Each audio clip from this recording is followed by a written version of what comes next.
ముందుగా అందరికీ శ్రీరామనవమి శుభాకాంక్షలు. మేబీ అంతా పండగంతా అయిపోయిందనుకుంటా. కళ్యాణాలు కూడా అయిపోయాయేమో. సో, నాకంటే ఎలాగో కళ్యాణం చేపిచ్చేంత యోగం లేదు, చూసేంత భాగ్యం కూడా లేదు. సో, యాజ్ యూజువల్ నేను ఇంట్లో చేసుకొని నేను ఆఫీస్కి వచ్చేసా. నేను ఈరోజు వేసుకున్న డ్రెస్ కూడా మీషో నుంచి తీసుకున్నదనమాట. చాలా బాగుంది డ్రెస్. ఇన్ కేస్ మీకు ఎవరికైనా కావాలంటే లింక్ అడగండి, నేను దాని లింక్ ఇస్తాను. నచ్చితే తీసుకోండి.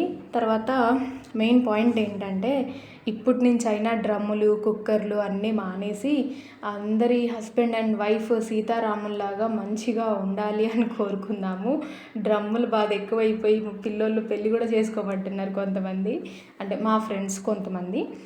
సో అలాగా అందరూ మంచిగా ఉండాలి. మంచిగా ఉండాలంటే ఇద్దరు బాగుండాలి, ఇద్దరు ఎఫర్ట్స్ పెట్టాలి. రిలేషన్షిప్ స్ట్రాంగ్గా ఉండాలంటే ఎఫర్ట్స్ అనేవి రెండు సైడ్ నుంచి ఉంటేనే ఏ రిలేషన్ అయినా కూడా బాగుంటుంది. ఐ హోప్ ఇప్పటి నుంచి అన్నా బాగుండాలని కోరుకుందాం.